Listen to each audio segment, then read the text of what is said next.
ऐसे कृपालु श्री नाथ जगन्नाथ हैं। नाथ मतलब रक्षक, नाथ मतलब स्वामी। अच्छा, जगन्नाथ जी के विषय में एक बहुत विशेष बात सुनो। श्री जगन्नाथ महाप्रभु को सब प्रिय है, बस एक भाव छोड़ के। जब कोई उनका स्मरण करके या उनके सन्मुख जाकर के स्वयं को अनाथ कहे, महाप्रभु जी को बहुत विकलता होती है जब कोई स्वयं को अनाथ माने। कभी भी जीवन में स्वयं के प्रति अनाथ की भावना लगती हो, महाप्रभु जगन्नाथ जी का स्मरण करो, सबके नाथ है। विश्व प्रसिद्ध रथ यात्रा। अब जगन्नाथ जी प्रकट कैसे हुए, जगन्नाथ जी का रूप क्या है, बहुत विस्तृत कथा है, वो हम सुनेंगे कल, क्योंकि पूर्व से द्वारिका लीला से पूरी कथा शुरू होती है। कईयों को शायद पता भी होगी। पूर्व में श्री जगन्नाथ जी ने ब्रजवासियों की कथा रोहिणी मैया से सुनी, तब से वो रूप प्रकट हुआ, उसकी पूरी कथा। फिर इंद्रद्युम्न पर कृपा करके ठाकुर जी कैसे पधारे, नील माधव रूप से कैसे जगन्नाथ बने, बहुत विस्तृत भाव है, उसको हम कल स्वच्छंद रूप से कहेंगे। अभी बस इतना सुना देते हैं कि महाप्रभु श्री जगन्नाथ जी की रथ यात्रा कैसे होती है। सबसे ज्यादा विश्व में लोग श्री जगन्नाथ जी को जानते ही रथ यात्रा से। ऐसे भक्त वत्सल हैं श्री जगन्नाथ जी। इंद्रद्युम्न राजा, जिस पर कृपा करने के लिए श्री जगन्नाथ जी ने यह रूप धारण किया, वे इंद्रद्युम्न राजा नित्य श्री जगन्नाथ जी की सेवा करते हैं और ऐसे एकमात्र राजा हुए जिन्होंने जगन्नाथ प्रभु का मंदिर निर्माण कराते ही अपनी राज पदवी का त्याग कर दिया। राजा रहकर के हम जगन्नाथ जी की सेवा नहीं कर सकते, दास बन गए श्री जगन्नाथ जी के लिए।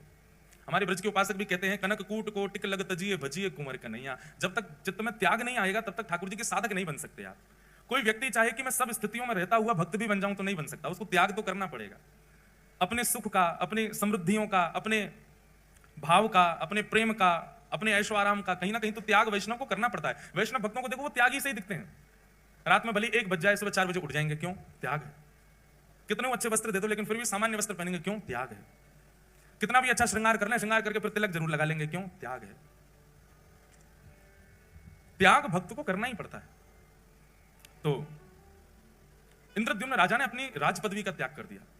और इंद्रद्युम्न अकेले भक्त नहीं, उनकी पत्नी गुंडीचा, जिनका नाम, वो भी परम भक्ता थी श्री जगन्नाथ जी की। तो इंद्रद्युम्न राजा नित्य अपनी पत्नी के साथ जाते और पूरे जगन्नाथ मंदिर में झाड़ू सोहनी करते अपने आप ही। बहुत ध्यान से सुनना। ठाकुर जी को इंद्रद्युम्न राजा का त्याग, समर्पण और ये प्रेम इतना भा गया, इतना भा गया, महाप्रभु श्री जगन्नाथ जी प्रकट हो गए और प्रकट होकर के बोले, इंद्रद्युम्न हमारा एक ही हृदय है, तुम कितनी बार उसको अपना मुरीद बनाओगे, कितनी बार उसको प्रसन्न करोगे। व्यक्ति का स्वभाव होता है कि वो एक बार सामने वाले को प्रसन्न कर देता है, सामने वाला प्रसन्न हो जाए तो बस फिर शांत सा रहता है। लेकिन तुम बार बार ऐसी लीला करते हो कि हमको प्रसन्न होना ही पड़ता है।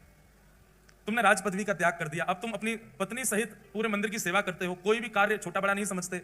पत्नी पुष्पमाला का श्रृंगार बनाती है, नित्य हमको धारण कराती है। हम तुम्हारी सेवा से बहुत प्रसन्न हैं, कुछ वरदान मांग लो। इंद्रद्युम्न राजा कहते हैं, बोले भगवान, जहां साक्षात आप आ गए मेरे पास में और ये सेवा का सौभाग्य मुझे दे रहे हैं, इसके बाद आपसे, आपके द्वारा ये कहना कि कुछ मांग लो, मेरे चित्त में संशय प्रकट कर रहा है कि कहीं आप मुझसे पीछा तो नहीं छुड़ाना चाह रहे। जब आप मिल ही गए हो मुझे तो नाथ, और मैं क्या मांगू आपसे। जगन्नाथ प्रभु बोले, नहीं इंद्रद्युम्न, हम बहुत प्रसन्न हैं तुमसे, कुछ मांगो। तब इंद्रद्युम्न ने ऐसा वरदान मांगा कि श्री जगन्नाथ जी के नेत्र सजल हो गए। उसने कहा, बोले भगवान, यत्र तत्र, अभी भी मैं जगन्नाथपुरी में जब चलता हूं ना तो लोग बाग कह देते हैं, ओहो वो राजा जा रहा है जिसने जगन्नाथ जी का मंदिर बनवाया। और सत्य माने महाप्रभु, जब कोई कहता है कि मैंने मंदिर बनवाया, उस समय इतनी पीड़ा वेदना होती है कि प्राण त्याग दूं। नाथ, बहुत ध्यानपूर्वक सुनिएगा, ऐसे ही नहीं प्रकट हो जाते हैं ठाकुर जी किसी के यहां। उसकी स्थिति देखो पहले कैसी थी। इंद्रद्युम्न राजा कहता है, बोले नाथ, यत्र तत्र कोई भी कह देता है वो राजा जा रहा है जिसने मंदिर बनवाया। मैं आपसे प्रार्थना करना चाहता हूं, अगर मेरा वंश आगे बढ़ा तो मेरे वंश में आने वाले बालक, मेरे होने वाले उनके भी बालक, पर पौत्र, पर पौत्र, पर पौत्र, और कभी ना कभी कोई ना कोई तो बालक ये कह देगा कि हमारे पूर्वजों ने मंदिर बनवाया। इसलिए आप ऐसी कृपा कीजिए, अनुग्रह कीजिए कि मेरा वंश बढ़े ही ना, कोई ये ना कह दे कभी कि हमारे पूर्वज ने मंदिर बनवाया। मैं आपसे यही वरदान चाहता हूं। उन्होंने वंश ना बढ़े ऐसा नहीं कहा, उन्होंने वरदान में यह मांगा कि कभी कोई ऐसा ना कहने वाला प्रकट हो जो ये कहे कि हमारे पूर्वज ने मंदिर बनवाया। मतलब बगल में पत्नी खड़ी है, गुंडीचा खड़ी है, इसके सामने स्पष्ट कैसे बोल दूं कि मुझे संतान नहीं चाहिए। लेकिन नाथ, आप कृपा करके ऐसा अनुग्रह कर दो कि मेरे कुल में, वंश में कोई ये कहने वाला ही पैदा ना हो कि हमारे पूर्वज ने मंदिर बनवाया। इनडायरेक्ट वे में मानो कहना चाह रहे हैं कि कोई वंश आगे बढ़े ही ना, कभी ना कभी कोई तो बोल देगा कि हमारे पूर्वज ने बनाया। महाप्रभु जगन्नाथ जी के नेत्र सजल हो गए। बोले, और कितना त्याग करोगे इंद्रद्युम्न, सब कुछ तो तुमने त्याग दिया, अपनी राज पदवी तक त्याग दी, एक मेहतरानी की तरह तुम्हारी पत्नी और एक झाड़ू लगाने वाली की तुम नित्य पड़े रहते हो हमारे द्वार पे, और कितना, अब तुम वंश भी नहीं चाहते आगे। महाप्रभु जगन्नाथ जी ने इंद्रद्युम्न को हृदय से लगा लिया। तुम्हारे इस प्रेम को, इसको निष्काम प्रेम कहते हैं, जिस प्रेम में इतनी इच्छा भी नहीं है कि कोई ये कह जाए कि इन्होंने मंदिर बनवाया। हम लोगों की स्थिति कैसी, हमारी कथा सुनकर के 4 लोग वैष्णव क्या बन जाएं तो हम दुनिया में ये मेरी कथा से वैष्णव बना है।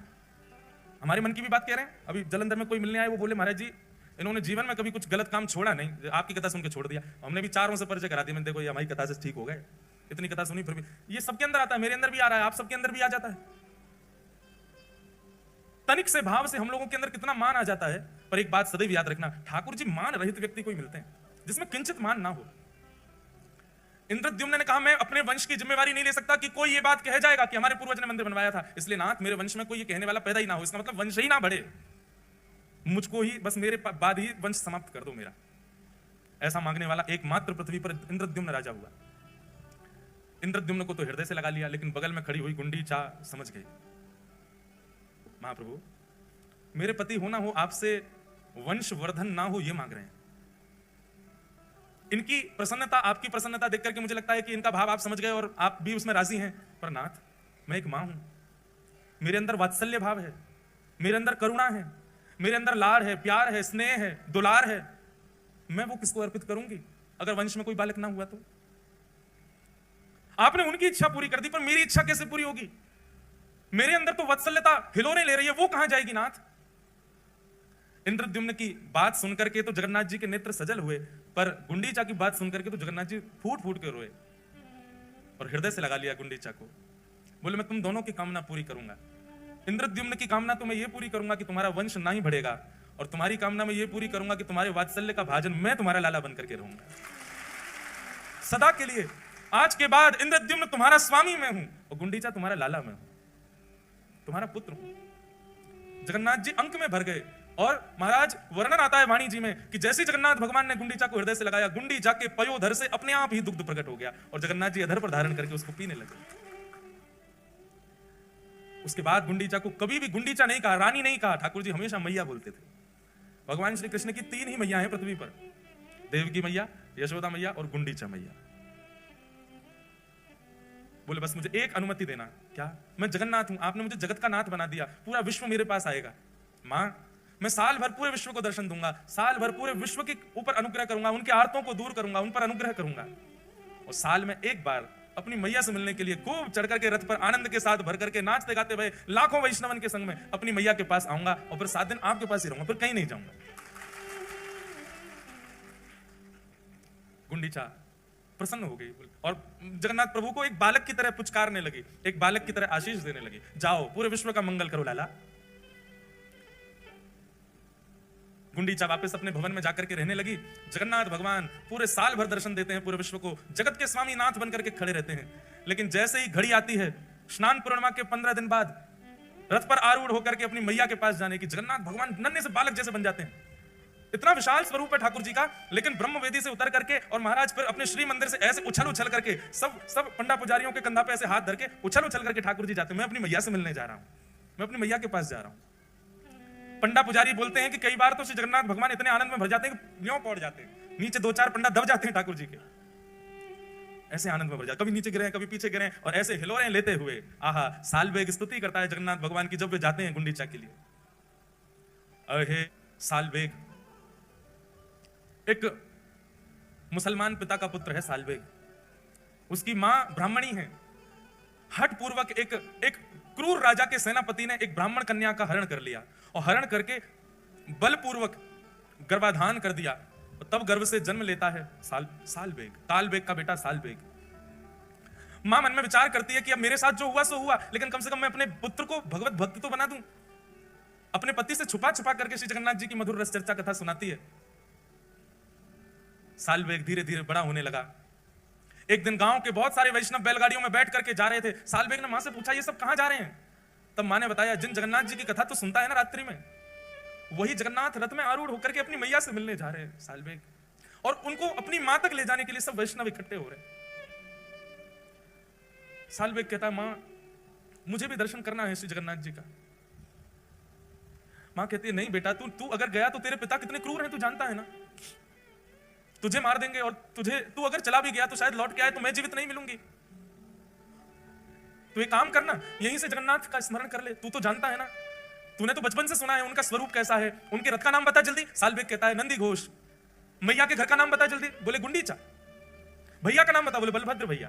तू सब तो जानता है, तो यहीं बैठ के स्मरण कर लेना उनका। अब तू जाने की अनुमति तुझको नहीं दे सकती मैं। तब सालबेग अपने घर की छत पर ही बैठ गया है और वहीं से ही जगन्नाथ जी की दिशा में खड़े होकर के ये स्तुति गाता है। वो क्या कहता है अपनी स्तुति में? शब्द उड़िया भाषा के हैं पर इतने सुंदर हैं। अरे नीलाचल पर्वत के मतवाले हाथी जगन्नाथ, मैं जानता हूं, मैंने कभी देखा नहीं है, पर मुझे पता है आप मतवाले हाथी की तरह उछल उछल करके उस नीलाचल पर्वत से उतर करके आते हो। लेकिन हाथी का एक स्वभाव होता है कि वो जब भी कमल के वन को देखता है तो कीचड़ में प्रकट हुए कमल को सूंड से पकड़ करके पैरों से रौंद देता है।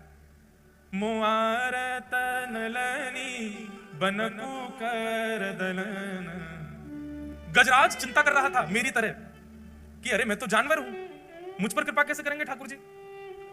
वो भी मेरी तरह चिंतित हुआ था अपनी जाति को लेकर, प्रजाति को लेकर, जैसे मैं चिंतित हो रहा हूं कि मैं कालबेग का बेटा हूं, मैं मुसलमान हूं, मेरी मां मुझे जाने नहीं दे रही है, ऐसे ही चिंता में पड़ा था गजराज। लेकिन नाथ आपने क्या किया? चक्र पेशी नक्रनाशी उद्धरिल अपना। आप तुरंत सुदर्शन चक्र लेकर के गए और उसके पैर को अपने मुख में लेकर के बैठे, ग्राह का वध करके आपने उस पर कृपा कर दी। लेकिन उस पर तो कर दी, मुझ पर कब करोगे महाराज? श्री जगन्नाथ जी जैसे ही पहुंडी करते हुए आए और आकर के अपने रथ पर विराजमान हुए, कोसों दूर से गा रहे सालबेग का स्वर श्री जगन्नाथ जी के कान में आने लगा। लाखों की तादाद में वैष्णव श्री जगन्नाथ जी के रथ को खींच रहे हैं। आज जगन्नाथ जी का रथोत्सव हो रहा है, सब लेकर के मैया के पास जा रहे हैं जगन्नाथ जी को। लेकिन सालबेग की स्तुति सुनकर के श्री जगन्नाथ जी ने अपना रथ वहीं रोक दिया। खींच खींच करके पसीना पसीना हो गए सब, लेकिन तस से मस नहीं हुआ जगन्नाथ जी का रथ। उस समय के गजपति, मतलब राजा को, जगन्नाथपुरी के राजा को गजपति कहते। गजपति दौड़ करके गया, महाप्रभु जी के सामने प्रणाम किया, आज्ञा करें महाप्रभु, क्या अपराध बन गया, आपका रथ क्यों नहीं चल रहा है? जगन्नाथ महाप्रभु गजपति से आज भी बात करते हैं, आज भी दर्शन देते हैं गजपति को। गजपति को आज्ञा करते हुए जगन्नाथ जी बोले, आज की रथ यात्रा में वैष्णव नहीं आए? गजपति बोला, नाथ जहां तक दृष्टि घुमाओगे सिर सिर दिख रहे हैं, इतने वैष्णव तो हैं। बोले, मुझे दिखाई नहीं दे रहे हैं, मुझे तो केवल एक स्वर सुनाई दे रहा है, अहे नील शैल प्रबल मत्तावरण मोआरत नलनी बनकु कर दलन। एक नन्हा सा बालक सालबेग अपनी छत पर खड़ा खड़ा मुझे याद कर रहा है, अभी इसी वक्त उसको जगन्नाथपुरी बुलवाऊं, तब तक मेरा रथ आगे नहीं बढ़ेगा। वो आकर के जब रथ का स्पर्श करेगा तभी रथ बढ़ेगा। गजपति ने सेना बुलाई, सेना लेकर के गए महाराज, किलोमीटरों दूर, 2 दिन तो पहुंचने में लगे। सालबेग के घर गए, उसके पिता ने खूब रोकने का प्रयास किया, इतनी सैन्य बल गया था महाराज, सबने दूर किया और एक पालकी में सुंदर मां के सहित सालबेग को बिठाया और लेकर के पालकी में नाचते गाते हुए लेकर के जगन्नाथपुरी आए। लाखों करोड़ों वैष्णव आस लगा रहे हैं, रथ तो खिंच ही नहीं रहा है। तभी उस सभा में उन लाखों करोड़ों वैष्णवों के बीच में एक चेतना जगी, सब जय जयकार करने लगे। क्या देखते हैं, पालकी पर नन्हा सा बालक सालबेग बैठ करके आ रहा है। भैया सब सालबेग के पुष्प बरसाने लगे। सालबेग तो अचंभित है, वो जारी नहीं कर पा रहा ये हुआ क्या।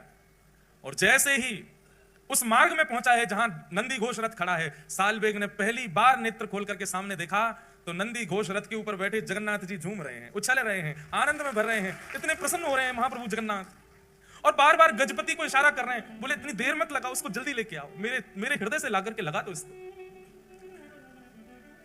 यहां सालबेग रथ के ऊपर चढ़ रहा है और श्री जगन्नाथ जी झूम झूम करके, मचल मचल करके अपनी बाहें फैला करके खड़े, ले आओ इसको मेरे हृदय से लगा दो। पैर रख कहीं रहा है, जा कहीं रहा है, उसकी तो स्थिति विचित्र हो गई सालबेग की। सब लोगों ने ले जाकर के जैसे जगन्नाथ भगवान के हृदय से लगाया, महाप्रभु जी के नेत्र सजल हो गए और मानो हृदय से लगा के महाप्रभु जी कह रहे हैं, गजेंद्र पर कृपा की थी पर गजेंद्र को हृदय से नहीं लगाया, सालबेग तुझे हृदय से लगाया, चल प्रणाम तो कर ले। सालबेग तो फूट फूट के रो रहा है, कितने कृपालु हैं नाथ, कितने दयालु हैं जगन्नाथ। सालबेग ने थोड़ा पीछे हट करके जैसे ही दंडवत प्रणाम किया, सब भक्त प्रतीक्षा करते रहे लेकिन सालबेग उठा नहीं और वहीं सालबेग ने अपने प्राण त्याग दिए, श्री जगन्नाथ जी में ही विलीन हो।